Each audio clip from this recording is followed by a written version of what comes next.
Today I'm sharing with you some food that diabetics should keep or take away from their kitchen.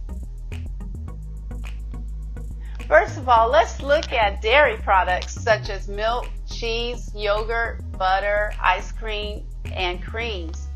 Many people drink milk for calcium. However, milk has a high carbohydrate count because of the lactose, a natural sugar. For example, 8 ounces of milk contains about 12 grams of carbohydrates. The best choices for milk are almond milk and flax milk, which have nearly 0 carbs. Real butter is safe in moderation only because of the fat content, but it is better than margarine, especially for heart health. For people with diabetes, if you want to eat yogurt, eat plain Greek yogurt. It has low carbs and high protein. You must choose a yogurt that has less than 15 grams of carbs. Now for the grains. I found conflicting information regarding grains in the diet of diabetics. Some to avoid are wheat, oatmeal, corn, and tapioca. One good thing is whole grains is packed with fiber, which lowers cholesterol and decreases the risk of heart disease. Also, fiber slows down digestion and absorption of carbs, and it may keep your blood sugar from raising as quickly. Whole grains also make you feel fuller, which helps you to manage your weight better. If you do choose to eat whole grains, make sure when you are reading the labels that the whole wheat is the first ingredient. Use quinoa instead of rice. Buckwheat is better than multigrains or plain wheat.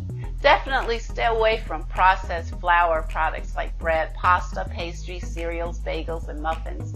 Other types of processed foods include fried foods, packaged foods, and dried and canned fruit.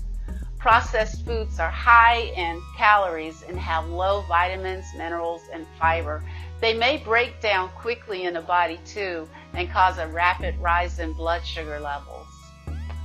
Beverages to avoid include soda, artificial sweetened beverages, fruit juices, and alcoholic beverages. They increase your blood sugar. Also, stay away from artificial sweeteners except stevia, also known as stevia. Stevia is about 300 times sweeter than sugar, and its has low calories and it doesn't raise your blood sugar. Lastly, here are some condiments to stay away from. Ketchup, which is one of my favorites, soy sauce, barbecue sauce, salad dressing, and marinades, and cocktail sauce. So be mindful of eating these foods.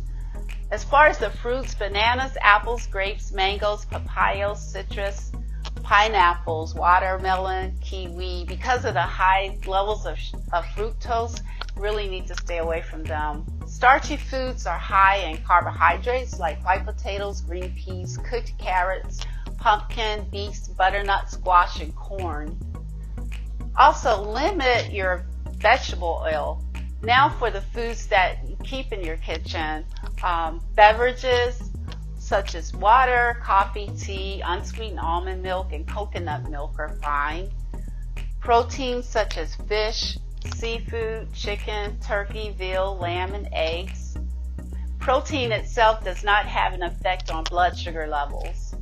Vegetables that are great for you to have are leafy greens, broccoli, mushrooms, cucumbers, celery, tomatoes, zucchini, carrots, green beans, sweet potatoes, peppers, and a few others. Leafy greens are extremely nutritious, low calories, boost your vitamin and mineral and fiber intake. Safe fruits are the berries: raspberries, strawberries, blueberries, blackberries, also lemons and limes, cherries.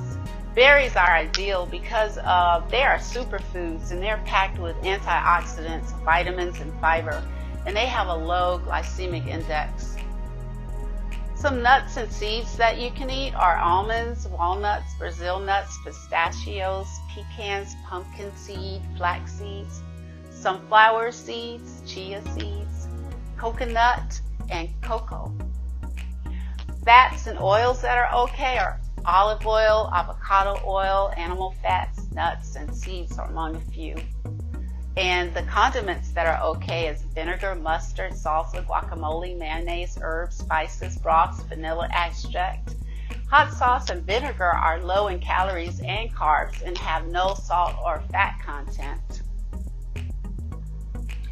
Here's a little overview of my table, that foods that I took from my pantry and my refrigerator. So as you can see, there are some that I would need to remove if I were diabetic.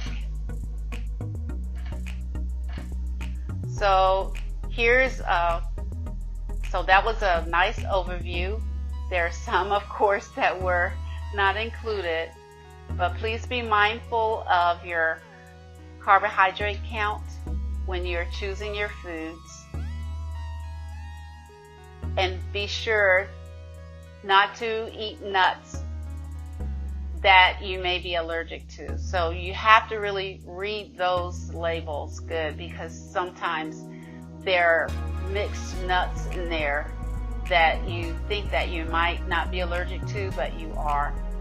So anyway, this is an overview for you. If you have any questions, please feel free to contact me at discoverultimatehealth.com.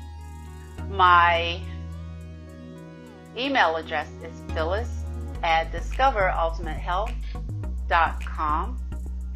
And you may also call me at 919-429-0835. Please call or email to schedule a consultation.